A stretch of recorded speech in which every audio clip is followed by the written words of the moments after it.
Hello, everyone. Good afternoon.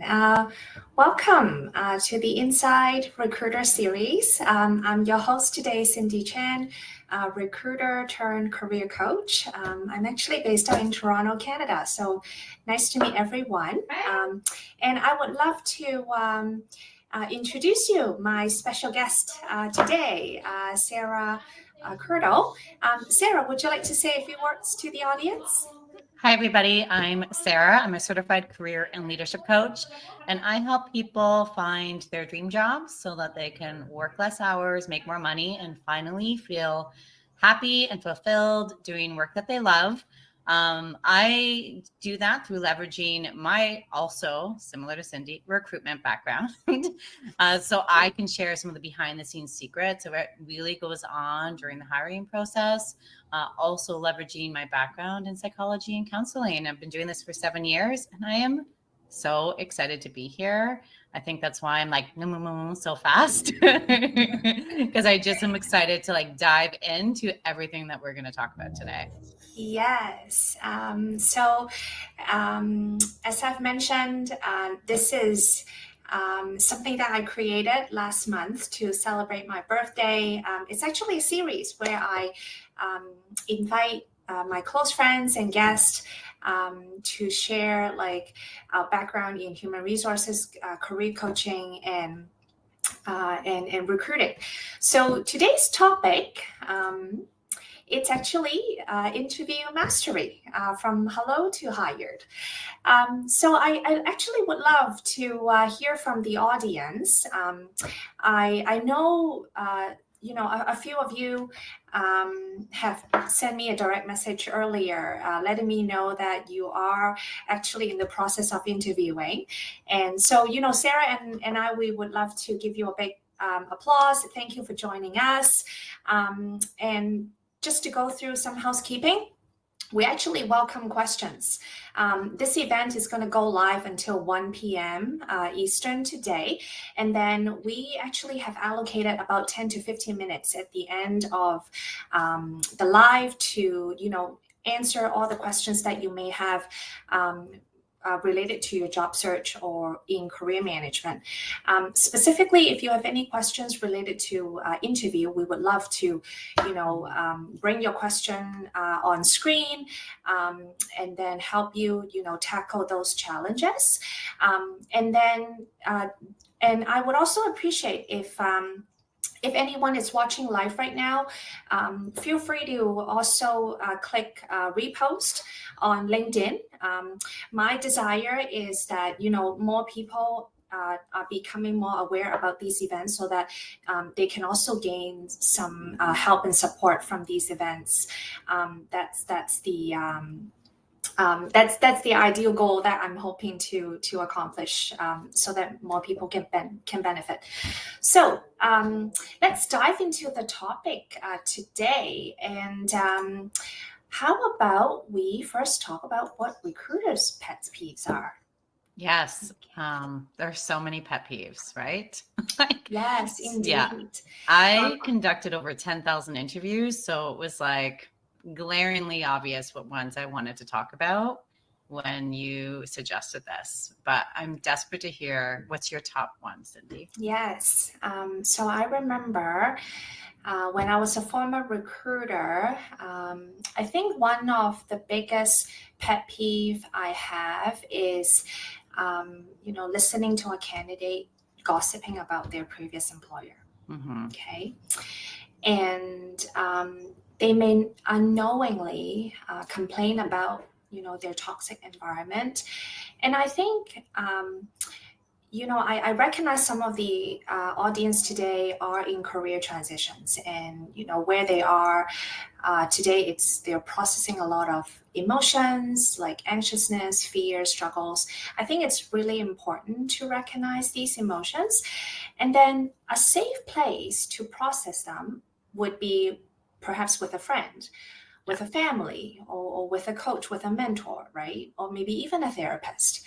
But when you're interviewing with a hiring team, with a recruiter, it's inappropriate to, badmouth or gossip about an employer, right? So, and if you're finding yourself today working in a toxic environment, I actually would like to dive into some guidance on how you can turn this negative experience into a great way to demonstrate your resilience in answering those questions. But I'm gonna, love to hear about what Sarah has to say about pet peeves. Yeah, I think with that, with the gossip thing is it's kind of like when your friends gossip to you about somebody, and in your head you're thinking, what do you say about me to these other people? And that's what recruiters and hiring managers are thinking when they hear gossip is like, oh, this person's going to be gossiping about me at every turn, and no one wants that. My biggest pet peeve is when I ask a question like, what's your greatest weakness? Or tell me about a time you missed a deadline. And they jokingly say, oh, I don't have a weakness. Or honestly, don't think I've ever missed a deadline. Like, I just cues the eye rolls in me. Like, even if it's joking and like, yes, I understand. But I think because I heard it so often, and it kind of destroyed the whole, or it was like meant, the person obviously was missing the whole point of the question, which was self-awareness. And when you deflect discomfort by using humor, it is not what we want to see in a professional setting. Mm, Meaning, if someone comes to you with a difficult issue, are you going to deflect it with humor, or are you going to pause and reflect and really think it through?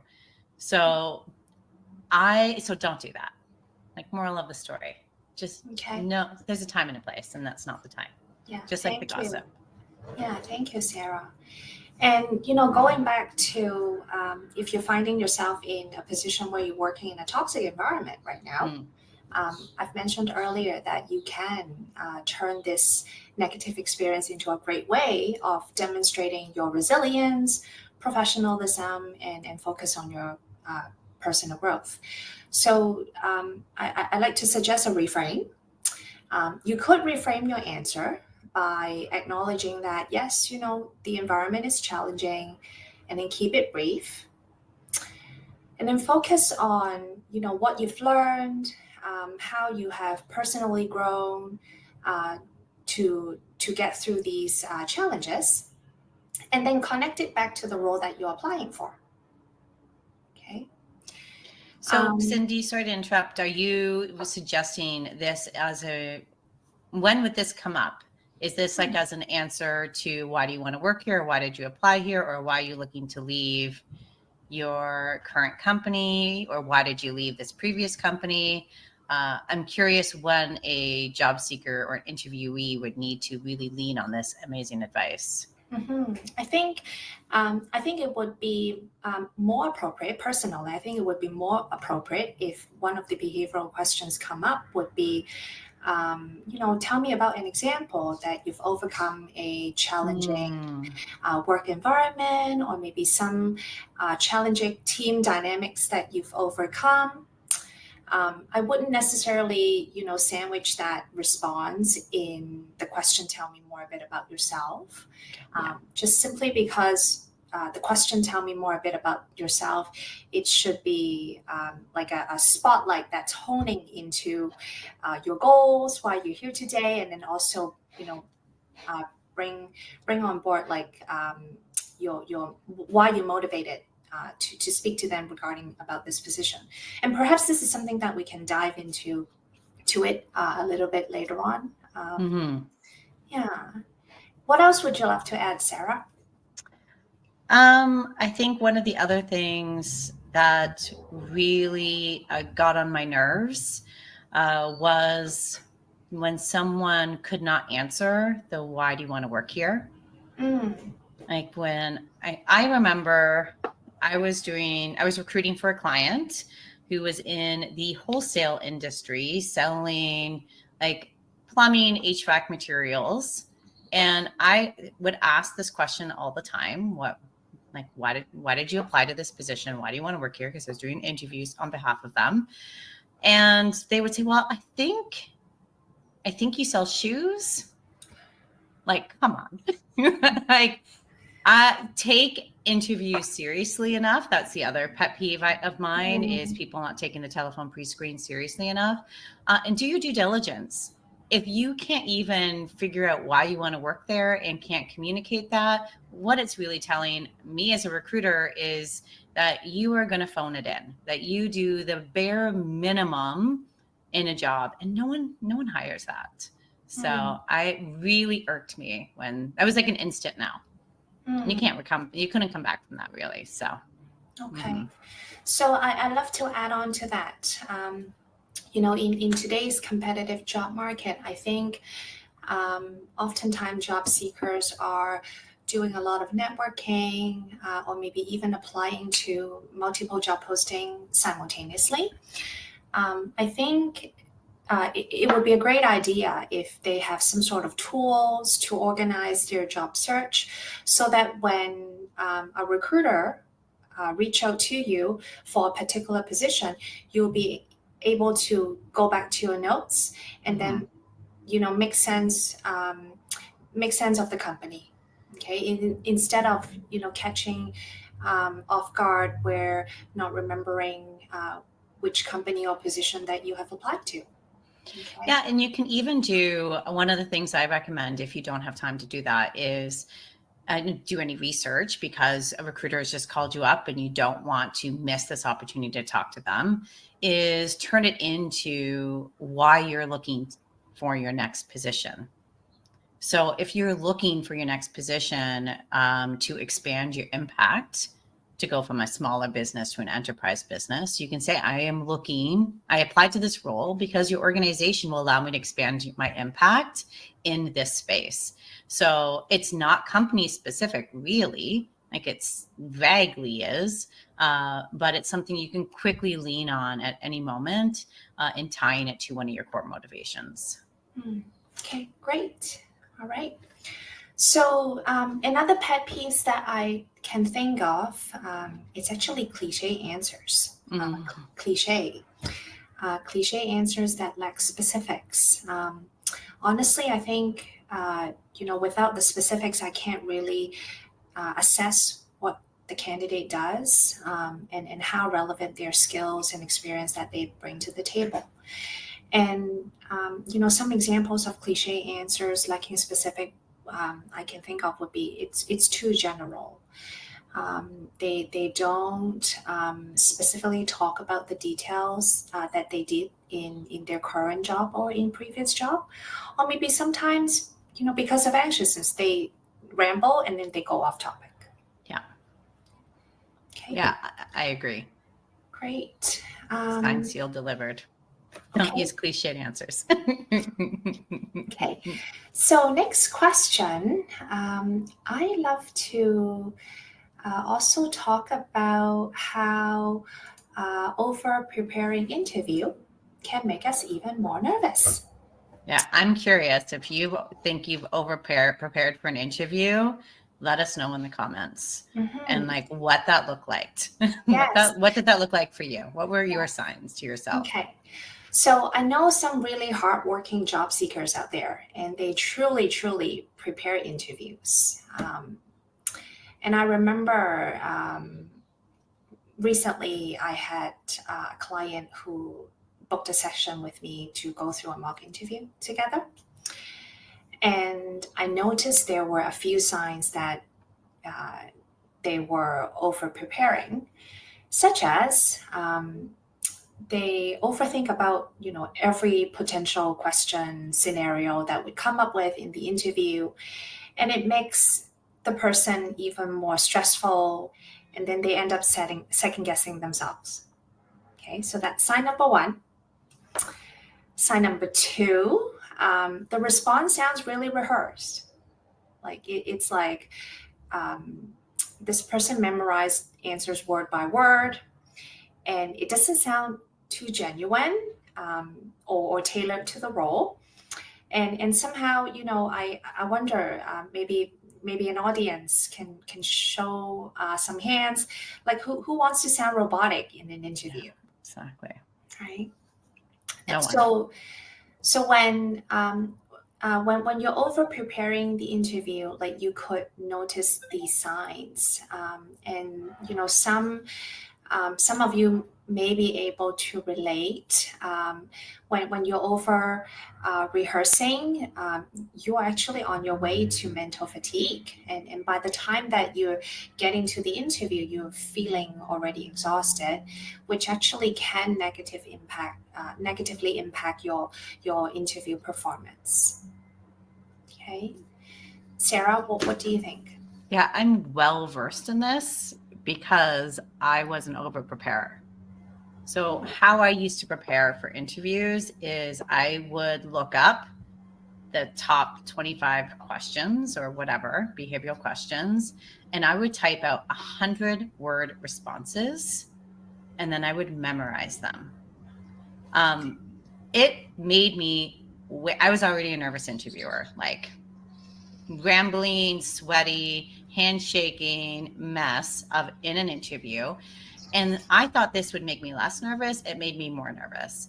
And then when I was in an interview, I spent the entire time like kind of not looking, like kind of looking off into the distance because my memory was on my page. And I was like just reading the words off the page, essentially being robotic, like you said. But then what would happen is if I couldn't remember a couple of words, my brain would go haywire. Or they'd ask me a question that I didn't prepare for, and I would be like not knowing in an over analytical loop, trying to think, okay, well, what story do I use? I don't know. I didn't prepare for this. And then it was so interesting because I thought I was like, unique in that. But then when I did all those interviews over my 15 years, I noticed that this was a thing. Like I could see people thinking off in the distance. I could see their brains shut down when they messed up their answer, or I asked a question that they didn't prepare for.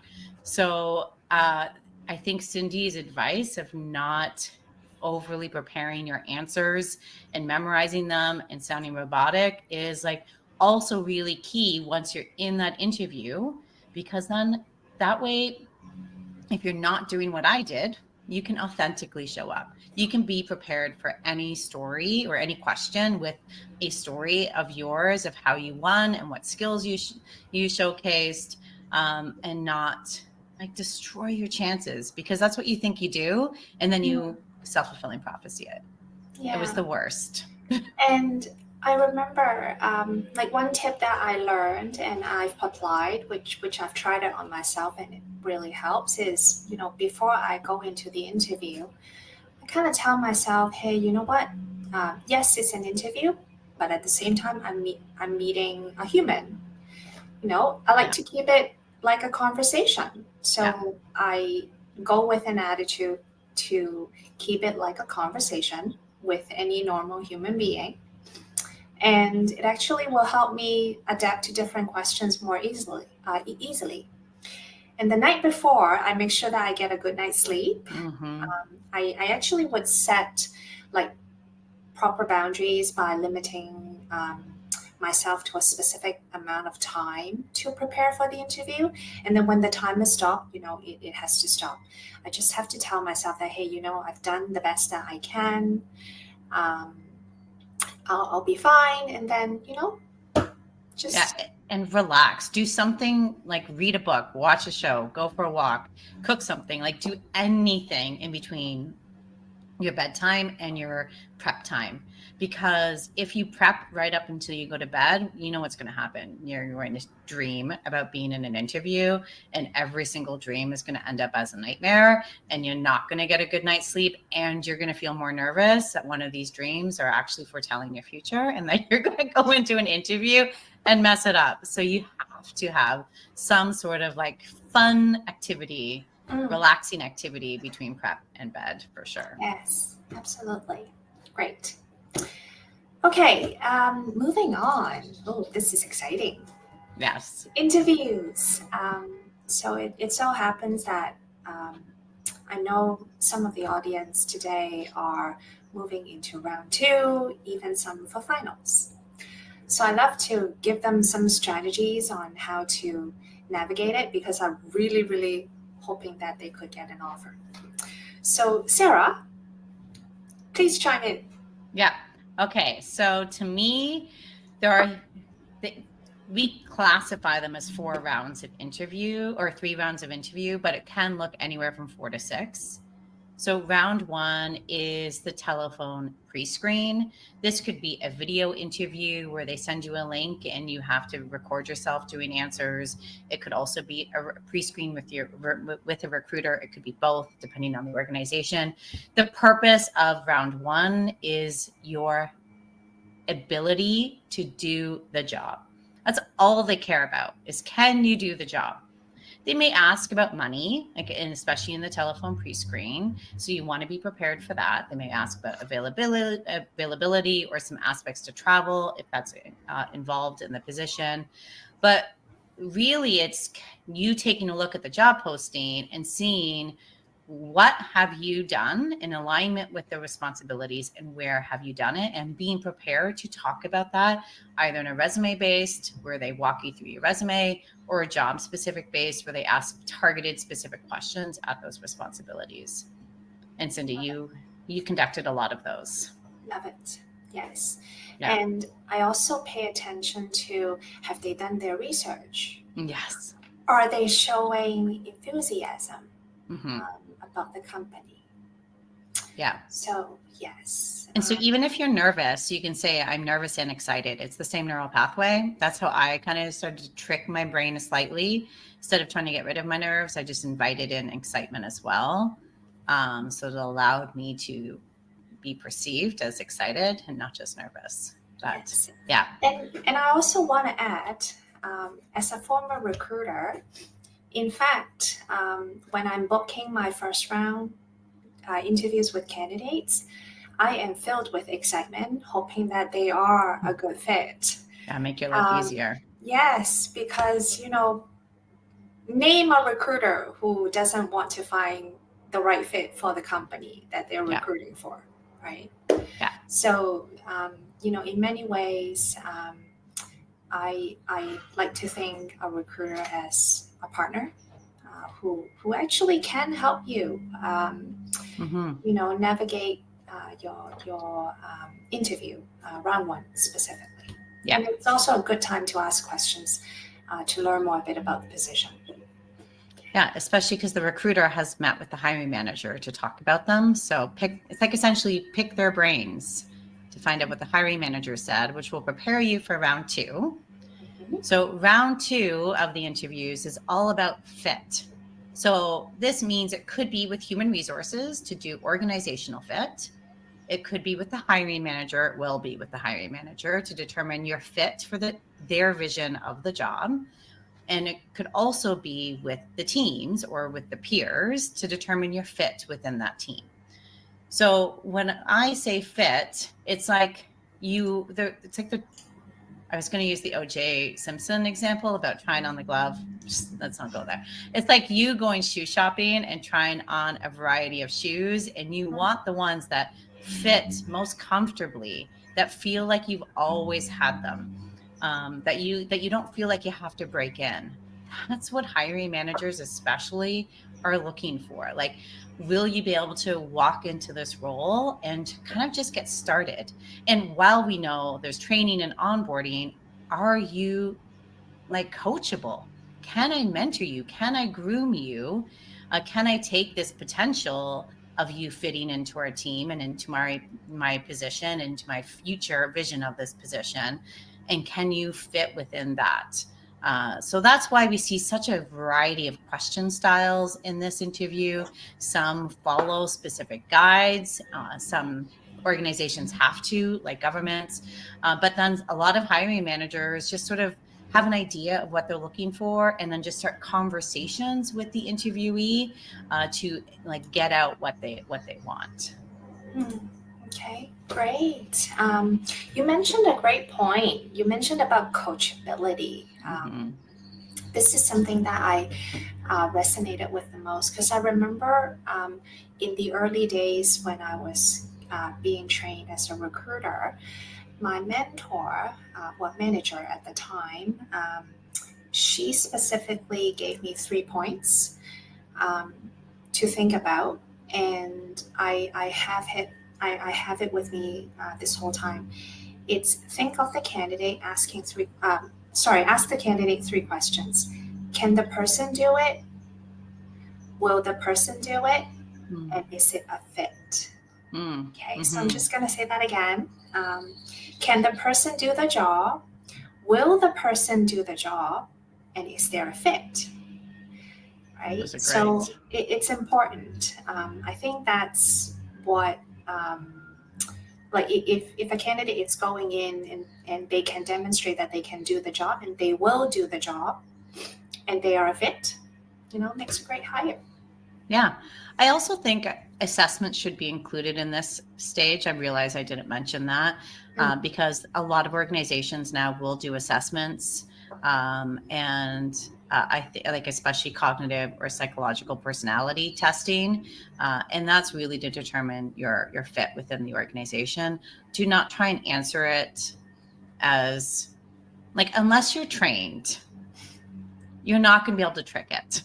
So do not answer it in a way that you think they want you to answer, because then it'll show up on the test. It'll be inconsistent. The results won't be correct. Won't even be lined up to who you really are. So do not do that. Just Yeah, answer as you would answer. great point. Okay, lovely. And I'm just going to check the comments to see if anyone chimed in with any questions. Okay, not yet. But, as I've mentioned, feel free to leave any of your questions that you may have. We're happy to answer them.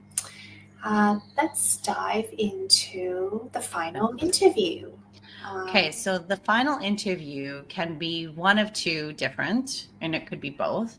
Usually, we see the most common is with the boss's boss, or like an executive style interview.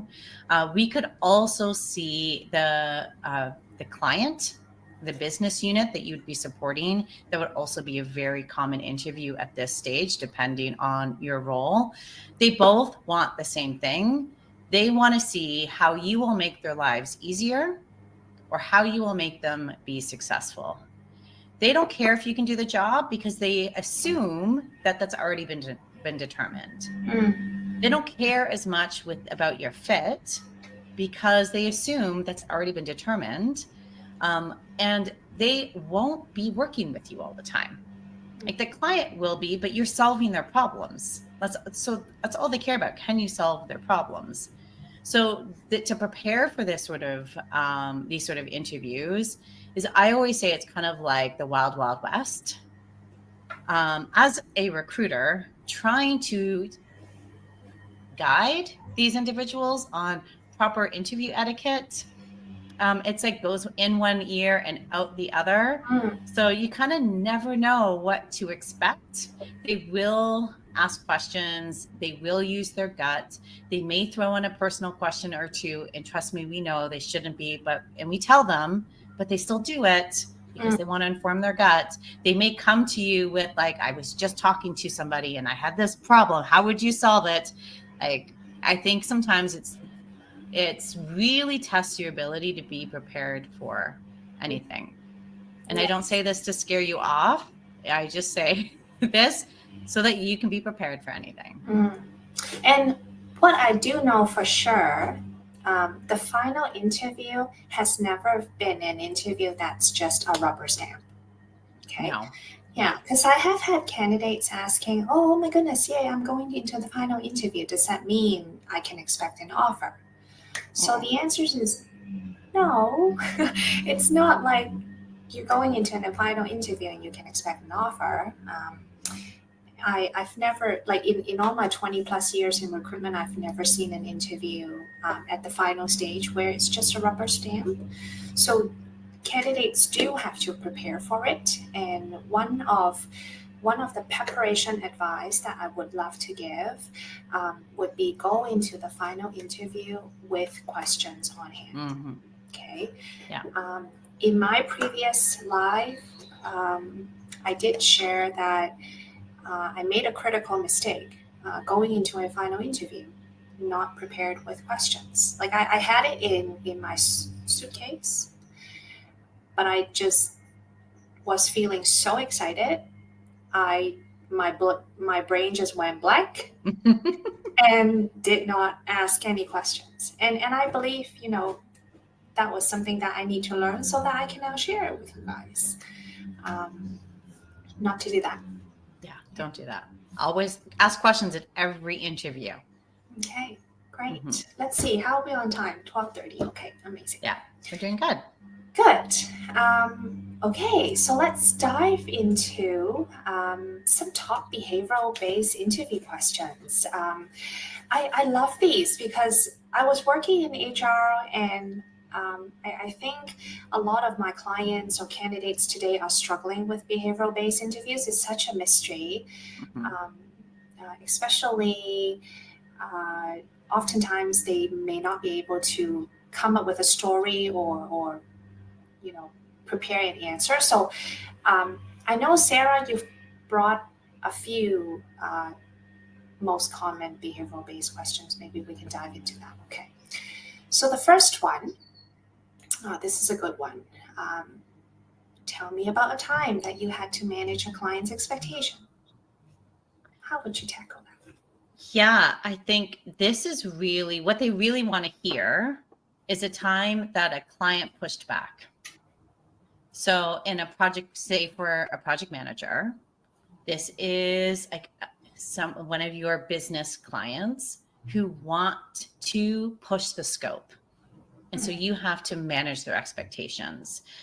It could be a person who's working with a steering committee, and the steering committee has unrealistic expectations on deadlines and timelines, and you have to push back. It could be in a customer service position where you have a client that like as simple as they want to refund something that they bought 6 months ago, but your policy is 7 days. Like it is any time that a client wants you to do something that is outside the realm of possibility or outside any policies. So those are the examples that recruiters and hiring managers and even in the third level interview with the boss's boss or a business client, that's what they want to hear. And I think the key here is to, in the background, if you're telling a story, in the background, saying what it is, telling them who this client is, what your role was when they approached you, what they wanted you to do, and what you couldn't do because of possibility policy. And then you go into the actions of how you managed their expectations, how you communicated it, how you empathized, how you all of those stuff. And then you talk about the result and how they walked away. They don't have to walk away happy. It's okay if they didn't walk away with a smile on their face. They could walk away understanding, and that is what is necessary. So, for this question, some of the key qualities I would be looking for in their answers would be how well they communicate with the client. Um, did the person set any proper boundaries or expectations up front? Were they clearly communicated? I would also pay attention to how they collaborate with this person in order to achieve and make sure that they meet the person's expectation. In fact, if they can provide an example that they can exceed a client's expectation, that's even better. That would be nice. Yeah. Okay. Next one. Tell me about a time you missed a deadline. Yeah. So this kind of harkens back to one of my pet peeves where you say you never missed a deadline. And I do get it. There are some industries where you could lose your job if you missed a deadline. So you don't. But don't joke about how you've never missed it. Like that's really all I'm saying is you just kind of keep that shut. So because here it is not, they're not asking you this question to trip you up. They're not asking you this question to see what you did, like about it's not about the deadline. It's about communication. It is about how do you handle it when when things are going off the rails, and are you even noticing it? So the background here is the project or the task or whatever, and your role in it, and you recognizing that you are either going to barely miss that deadline or you're going to miss it completely. And that is the background, the actions, all of the ways that you tried to not miss the deadline. But it is not just about working 24/7 by yourself. This is not you hiding in a corner trying to finish this yourself and not telling anyone.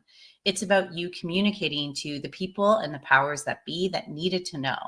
It's about you trying to rally the troops or asking for more resources or asking for more help in order to try not to miss the deadline.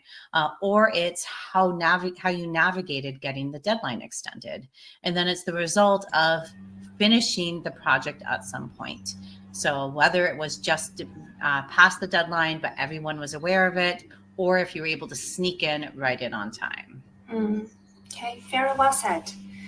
And the next question, this is an interesting one. It's a hard one. Mhm. Tell me about a time when you need to persuade someone to see your point of view. Yeah, so the reason why I chose these three most common is they're farther down on the list and they don't often get talked about in these things. Usually people talk about the first 3 to 5. So I wanted to pick common ones that I saw people get tripped up all the time. Like they did not know how to answer these. And so as a recruiter and a hiring manager, what we're looking for in this instance is, are you persistent and professional and respectful when trying to have someone see your point of view? So these are some of the red flags that I saw in answers that made me question a candidate's ability to do the job correctly. Number one was saying the same thing over and over again and being confused that you weren't making any headway. So I remember I had someone, he was trying to convince his organization not to do something, and he kept showing them all the data on why it was a bad decision. But the executive team were not data people. They were gut people, and he wasn't a gut person, so he didn't understand. So he presented them like 4 times the data on why this was a bad decision. And 4 times they're like, oh, that's okay. We're still going to do it anyway. And then, so he just gave up. And then they did it. And he was right. It was a bad decision. So what we wanted to see was that he changed his presentation. He changed his approach, that he figured out why his data wasn't working, to change how he presented the information so that he could convince them, he could persuade them so that they could actually make the change. So that's a massive red flag, is not changing your approach, not understanding your audience. Did you ever have any red flags for this, Cindy, that you would kind of look out for or notice? Yeah, I do. I think this question can often come up in, I'm just trying to think of the job titles. Like they can often come up in positions where they're in customer success. They might be in a capacity where they're managing different stakeholders' relationships. Maybe even in product management, they're trying to like pitch an idea. I also recruited like a lot of software engineers in the past. Oftentimes, I know in Scrum meetings, like there's a lot of technicality or technical suggestions, ideas that get bounces back, right? And so these are really good stories that someone can reflect on, to bring that story to bring that story in answering this question how you go about persuading someone to see your point of view. Yeah. Another red flag that I would look for is the where and the when that they would communicate this. And I'm sure you would see this as well. So let's use the Scrum meeting, for example. If you decided to say someone was wrong and their approach, and that your approach was better, and you kind of throw them under the bus, you're not ever persuading that person, because they're going to get very defensive and it's very unprofessional. So having a story where you recognize it in the meeting, maybe providing that you have some different thoughts on it and would appreciate a follow-up one-on-one meeting, so that you could persuade them in a one-on-one setting where it's more professional, where they're not going to get their backs up, and where you are not dismantling someone's credibility in front of a group. So that would be another sort of red flag that I would look for. Totally. Okay.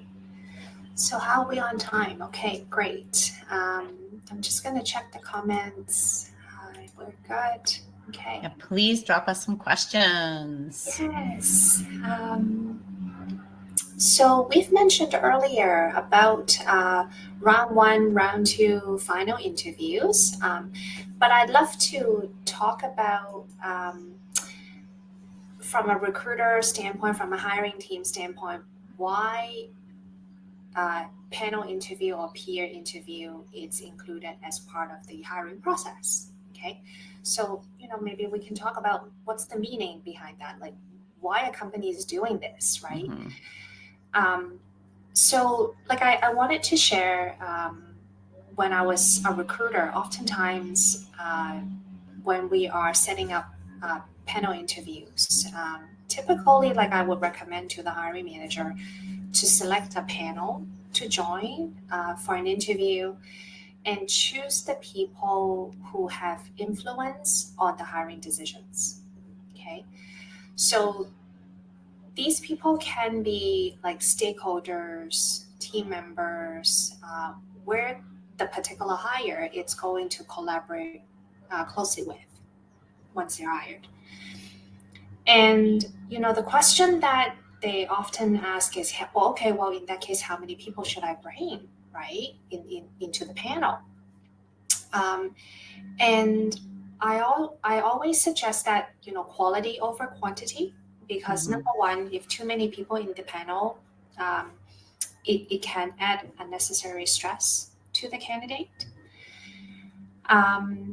So the essence would be, if you're going to pick your panel members, maybe some of the questions that we can ask in the panel interview is, can you picture yourself working with this person, right? Are you convinced that this person can do the job? So these are the key questions that the panel interview team members would bring into the interview. A peer interview, on the other hand, as I've mentioned, it's not a rubber stamp interview. Sometimes, they're there to ensure there is a team fit. Also, potentially getting buy-in from potential colleagues. So don't treat it as like a formality.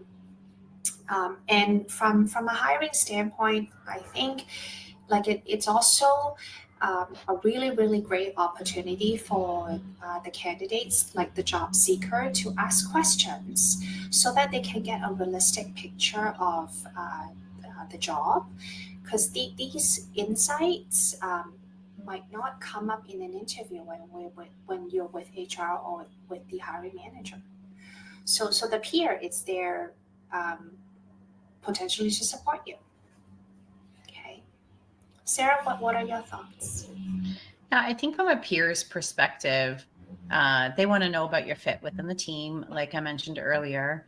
And what that means is, like, are you collaborative? Like, are you a person who likes to work with another person or work against that person? There's also sometimes a little bit of competition. Like, are you going to come in and take my future roles, take my future growth opportunities? But I don't want to placate to that. I've seen where people will like lower themselves or like hide themselves a little bit to sort of kind of hide their competition chances or whatever. And I don't think we don't want to be doing that. But we do want to be showing that we're collaborative and that we don't like to work in silos, because usually a peer interview happens because of that. Okay. But I really like what you said, Cindy, about using it as an opportunity to kind of get more information about what it's really like to work at that Mm, organization and for that manager. yeah, and from a company standpoint, like, involving team members in the hiring process, I believe it can empower them and make them feel valued Mm-hmm. because their feedback is being considered as part of the hiring process. Yeah. So it's not unusual that companies are doing like panel interviews or peer interviews as part of their selection process. No, it isn't. It's common, very common. Good. Okay, so I actually would love to talk about the offer negotiation process. Perfect. Yeah, it ties very closely It really to does. interview since we've got some time. And I guess one common question that I do get is what can I negotiate? And what are some of the steps that I need to prepare for negotiation when a job offer comes in? Oh, well, you can negotiate everything that's in that. I don't recommend negotiating for everything, but you can negotiate for anything and everything on that offer letter. I do want to say 3/4 of offers are under offers in the expectation that you will negotiate. So if you Mm, don't negotiate, they're like, deal. Like, we don't want them to be saying that. We want you to be saying, like, I got the best deal out of this. So yes. Okay. definitely pick the things you want to negotiate that mean the most to you. Yeah. So I'll look at a total compensation. Mm-hmm. So most people would think that, oh, maybe I can only negotiate the base salary, right? In fact, there are other components that you could negotiate. So I'll use one recent example. Um, Depending on what the offer comes in, maybe there is a potential to look at a sign-on offer. Sorry, Yep. a sign-on bonus. Yep. Um, Perhaps as a total com, there is a base and bonus component. For sales, maybe there's on-target earnings, and I would say vacation would be a tough one. Like vacation as in PTO would be a little bit difficult to negotiate, and here's why. Like this is something that I've learned. Like most companies, um, vacation entitlements tied to the level of the job. So it's like, oh, okay, well you are in level 4, so you're eligible for like 3 weeks vacation, right? So it's something, it's structured that's already been set. So PTO vacation, it might be a little bit difficult to negotiate, but it can happen. I One of my recent client did ask, and then he got it. Um, so and then look at the total compensation, like do they may have any perks on health benefits, Mm-hmm. is there like a tuition reimbursement or maybe credit towards coaching or professional training. What else is there, Sarah?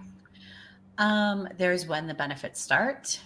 Mm, There is membership fees. So, especially if you are an accountant or in human resources or engineers or any of those organizations that have pretty hefty annual fees, there's ensuring that that is covered.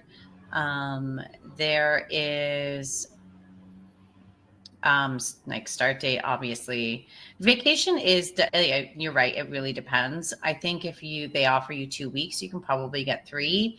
mm, If you are in management, you should easily be able to get 4, and management and up. So there's no harm in asking. And I'm trying to think of, there's so many things depending. Oh, the termination clause, mm, where like if they were to lay you off, what that looks like. But spoiler alert, you can usually negotiate for a month per year service anyway, even if it's not outlined in your employment agreement. But those are some of the things that you can definitely. I think some of the things that are very difficult is, sorry, my phone. The second time it's rang. If you can't negotiate the pension, so how much they contribute. You can't negotiate the bonus, so like what that range is. You can't negotiate policy stuff.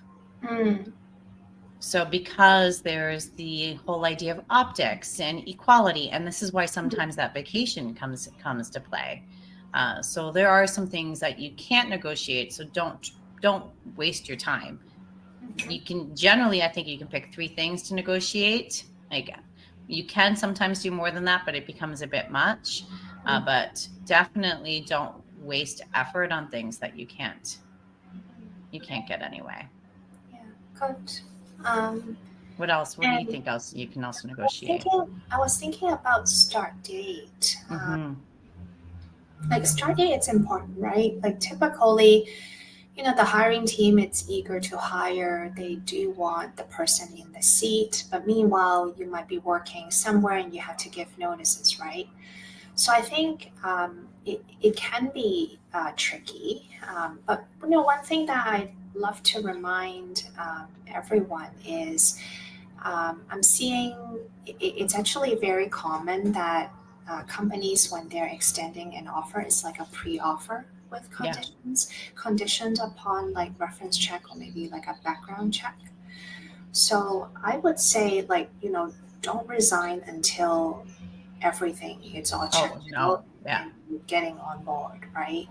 Um, and and one thing that I would suggest, I'm actually based in Toronto, Canada, so just for context purpose. And same here. So I would say like a minimum like 2 weeks notice to your employer. It's decent, but if you are at a leadership position, certainly you do want to allow a little bit more buffer time because it can be hard for your team. So the start date certainly is something that you can negotiate to make sure that everyone is kind of happy. Yeah, and you should check your employment agreement, the original contract with the original organization, because it might be outlined. And in a lot of leadership, it's 4 weeks notice. I've had 3 months notice. I had that for a client once. So you have to really understand what that is. But I'm also thinking, when you talked about that, from someone on mat leave who maybe didn't want to go back to their organization. So they started applying and they're 10 months in, but they have 2 more months and they get an offer. You can negotiate that start. So the negotiation could be when you start, but it could also be like how you start. Like maybe it's starting fully remote or starting part-time. Like, don't feel like you have to go with whatever they say. You can also negotiate that. Yeah. Great. And speaking about negotiation on the same topic, of course, like one needs to start doing their research, right? So research can be over the course of your job search, like what kind of data have you collected? Like, are you aware of how much companies are compensating for your skill sets, right? Like, and you have to have some solid data in order to put together a solid case to present your negotiation. Like, don't just go in with an attitude that, oh, because I want this, and then you expect to get it, right? Like, at the end of the day, it's business. You've got to present your value, present your solid case um, as a bargain, right? As a bargaining chip. Yeah, and it's why their investment in you benefits them. Like, really, that at the end of the day, sometimes we make negotiation too much about us. Instead, we need to make it more about them. Like, so for a vacation, you can talk about how take an appropriate amount of vacation and rest really sparks a lot of your creativity and innovation. And as I was saying that, it made me think of another key thing you can negotiate, which is the working conditions. Okay. So Interesting. Tell me more. if it's stated that the work business hours are 8 to 5, but with school pickup and stuff, you need to work 7 to 3 or 7 to 4. That can be something you can negotiate. If they're in the office 5 days a week, you can try and negotiate working from home 1 or 2 days a week. You can negotiate some flexibility where, like we have, I know a client who has a kid who's in competitive gymnastics. So her deal is she works certain hours on those days and then leaves work to pick up her daughter, takes her to gymnastics, and then does a little bit of work from the gym. So but she negotiated that at the get-go. So these are some of the things you can negotiate. Sorry, a whole bunch of stuff is like pouring into my brain right now. If you have vacations planned, you want to get approval for them at the offer stage. Yes. Thank you for saying that. So you say, I have a vacation in 3 months. It's already been booked and paid for. Can I get it approved now in writing that I can take that? Yes. So you want to do that now is the offer stage is the time. Yeah. Not before, but at the offer stage. Yes. Yeah. It's thank you for saying that. Thank you for pointing that out. And again, I've never had any experience where the vacation request received a no. In fact, I appreciate candidates bringing that up at the offer, letting me know that, hey, pre-book vacation on XYZ date. Can this be pre-approved? Yeah. Yeah. I personally did not get it pre-approved once. Oh, okay. But it hadn't been booked. We were about to book it. Okay. And but it was like their busiest time of year. And so they said, maybe we can try and make it work. But if there's any way you can not do it in May and go in the summer, that would be better. So that's what we did. Good. Awesome. Perfect. Yeah. So, thank you for everyone. Thank you. Thank you, everyone, for attending. Thank you, Sarah. Thank you so much. And yeah, it's been a pleasure having you. Sorry, you were going to say something? There's some questions. Okay. Let's take a look. So Maliha wants to know, what about contract roles? Are those negotiable as well? Yes, but in a different way. You can negotiate your contract rate if you're dealing directly with the client. If you're dealing with an agency, that's a little bit different. You can sometimes negotiate some sick pay or some vacation pay. Well, they have to give you vacation pay depending on, actually, that depends if you're incorporated or sole. Sorry, I don't want to get into the weeds. But there are things about contract roles that you can negotiate. Okay. Any other questions? For some reason, it's not showing up on my side.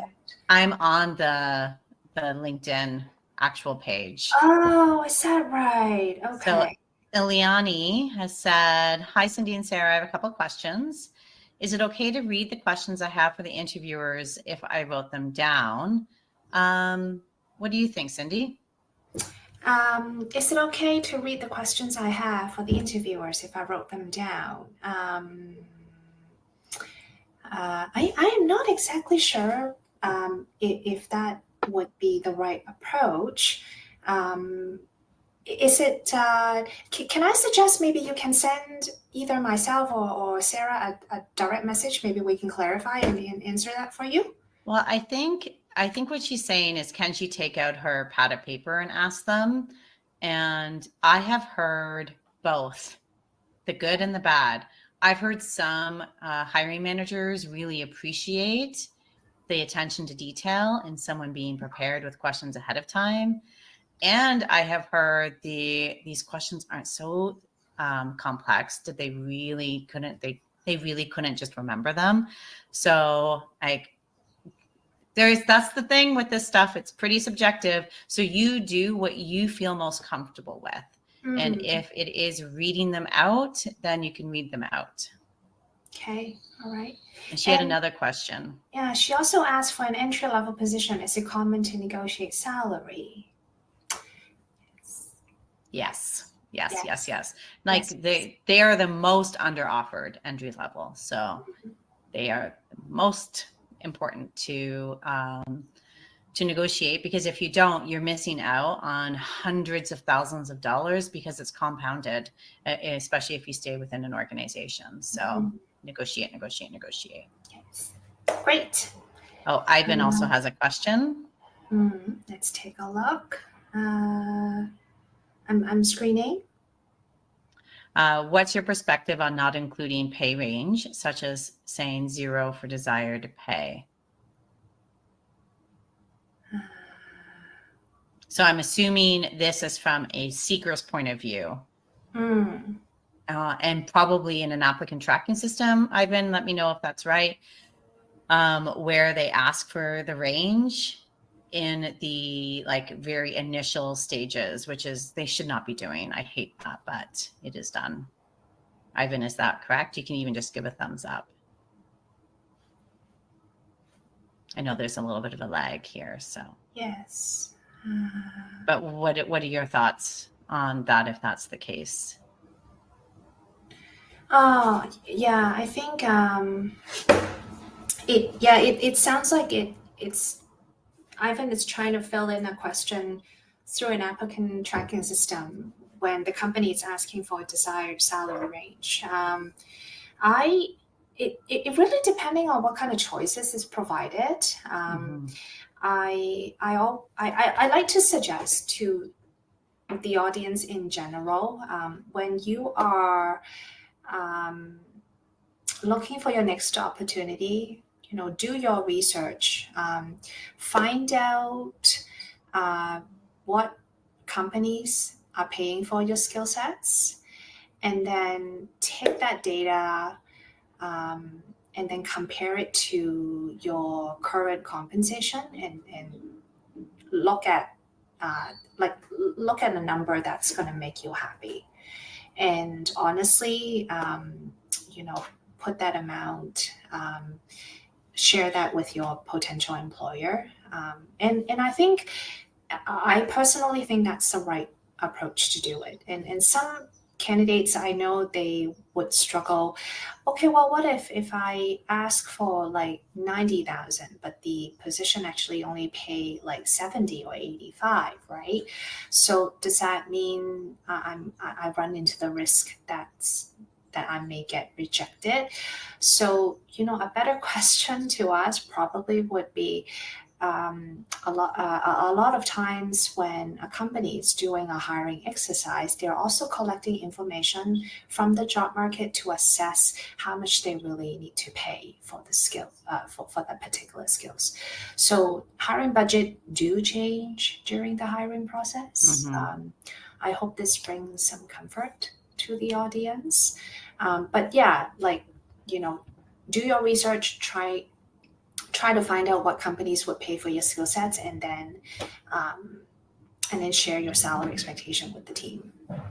Yeah, and my perspective on putting 0 is that there are some applicant tracking systems that will automatically reject you, or if it's a key part of their decision process on who they're screening, you're just going to get screened out. You're not even going to get a call. And I think what Cindy said of knowing your research into what the market pays, but also knowing what you want to make and what you can make. And let's say 90,000 is the least amount of money that you can take. That's the smallest salary that you can take based off of your lifestyle. And they only want to pay 75. Then who cares if you don't get an interview? Because they're not going to be able to pay you what you need to get paid. And if after the initial round of interviews that they realize that they can't afford, or what their salary is paying is not getting them the level of candidates that they want, then they will revisit the ones that stated a higher level salary. So I have done that, where we went from 70 to 85 to $100,000 in one search for an individual, because we kept seeing that the quality of candidates for what they needed were not at those lower numbers. So don't do yourself a disservice. Yes. Great. And then, do we have time for one more question? I see Sure. Priya. Yeah. Go ahead. Other than LinkedIn, what are some other platforms that lead to success for job seekers? That's not an interview question, but a great question. Okay. I'd like to know, is there a particular profession that she might be interested in hearing about? Yeah. That's a good Because Priya, so let us know that. Yeah. Let's see. I would say LinkedIn has always been my top platform to scout out for passive candidates, because I used LinkedIn Recruiter. She's in project management. So she's a PMP. I'm just going to click on your LinkedIn profile. So don't be alarmed when you see. Now I'm going to connect with you. Healthcare project manager. So I'm assuming not a pure IT project manager, because that will help as well. Yeah. Based out in the US. Based in Atlanta. Yeah. Google. I guess Google. If I were you, Priya, I would go on Google and search if there might be like professional association that PM hangs out within your proximity. That's one thing I would do. Secondly, I would also do a Boolean search, like to give you an example. Let's say you're looking for project manager in healthcare industry, and you want healthcare tech specifically. Like I would do a Boolean search on Google, punch in all the keywords, and then see what kind of jobs would come up. And then after I see those job postings, then I would go back to LinkedIn and start searching for employees' profiles who are in a similar capacity working at those organizations, and then kind of do a reverse search and reach out to my network. That's how I would do it. If you're interested in having a chat with me further, like I'm happy to hop on a call with you and show you and share my screen and show you what I am exactly talking about.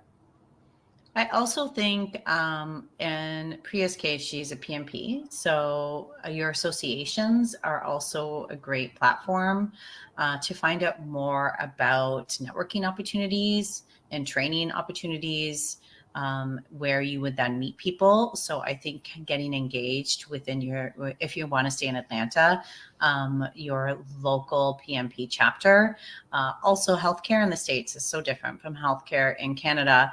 But what that means is there's a lot more networking opportunities within the healthcare sector, with conferences and trade shows and events, and open houses, and charity galas and stuff like that. So finding ways to really build your connection within healthcare within your city, in all of its capacities, like from the big hospitals to all the nonprofits, will really allow you to then effortlessly move from contract to contract or role to role, because like people will know you.